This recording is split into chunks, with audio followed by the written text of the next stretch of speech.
Segundo Macabeus, capítulo 5. Por esse tempo, Antíoco estava preparando sua segunda expedição contra o Egito.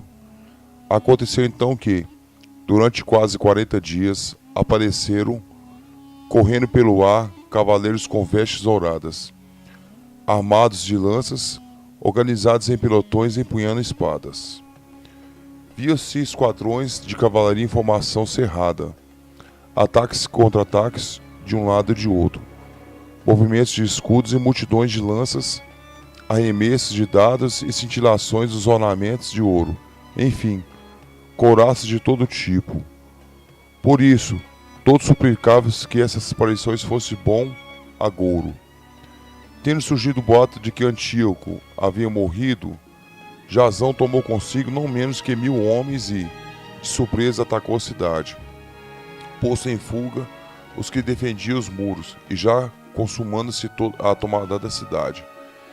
Menelau refugiou-se na cidadela. Quanto a Jasão, foi impiedosa a matança que promoveu dos próprios conterrâneos, sem compreender que era a pior das desgraças essa vitória sobre os próprios co-irmãos. Pelo contrário, ele parecia estar triunfando de inimigos, e não de compatriotas. Acabou, porém não conseguiu firmar-se no poder. O resultado foi a humilhação que lhe veio por causa de sua revolta e a fuga novamente para a região dos Amonitas. Por último, tocou-lhe uma sorte infeliz. Aprisionado por Aretas, o rei dos árabes, teve que fugir de cidade em cidade, expulso por todos, detestado como apóstata das leis, que execrado como algoz de sua pátria e de seus concidadãos, afinal enxotado para o Egito.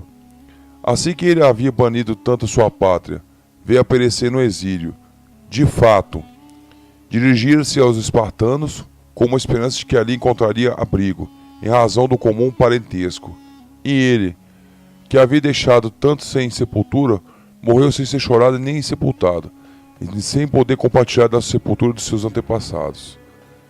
Chegando ao rei Antíoco a notícia desses fatos, ele concluiu que o Judeu estava abandonada a aliança feita.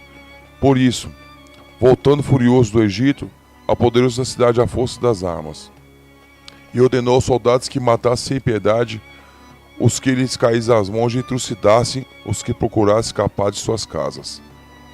Houve assim uma terrível matança de jovens e de velhos, massacre de mulheres e seus filhos, extermínio de moças e de crianças. No espaço desses 3 dias, 80.000 foram as vítimas, 40.000 sucumbiram-se aos golpes e, não menos que os trucidados, que foram vendidos como escravos. Não contente com isso, Antíoco teve a ousadia de penetrar no templo mais santo de toda a terra, tendo por guia Menelau, extraidor das leis e da pátria. Com as mãos criminosas, tocou no vaso sagrado e as oferendas dos outros reis, ali depositada para agradecimento. Glória e honra no lugar santo, sorripiou-se com as suas mãos sacrilégias.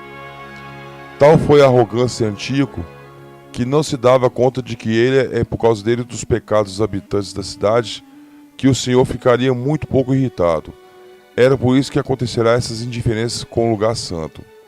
De fato, se eles não tivessem envolvido tantos pecados, também esse homem, ao dar o primeiro passo, teria sido imediatamente barrado de sua audácia e chicotadas, como acontecera com Eliodoro, enviado pelo rei Seleuco para fiscalizar o tesouro. Contudo, não foi por causa do lugar que o Senhor escolheu a nação, mas sim por causa da nação, o lugar. Por isso é que o lugar, havendo participado das desgraças acontecidas ao povo, tomou parte depois de suas venturas, e abandonado enquanto durou a cólera do Todo-Poderoso. Novamente, pela reconciliação dos grandes, soberano, foi restaurado em toda a sua glória. Quanto a Antíoco, depois de ter carregado tempo 1.800 talentos, partiu às pressas para Antioquia. Na sua soberba e na exaltação de seu coração, ele imaginava-se capaz de navegar em terra firme e de caminhar no meio do mar. Entretanto, incumbidos de maltratarem a nação, deixou alguns superintendentes do país, em Jerusalém, Filipe, frigio de raça e de índole mais bárbara, ainda que ele o nomeou. No monte Garizim, Andrônico e, além deles, Menelau, que oprimia seus próprios concidadãos e ainda mais duramente que os outros. O rei enviou ainda o comandante-chefe Apolônio com um exército, cerca de 22.000 homens, com a ordem de trucidar todos aqueles que estavam nas forças da idade e vender como escravos, e as mulheres e os mais jovens.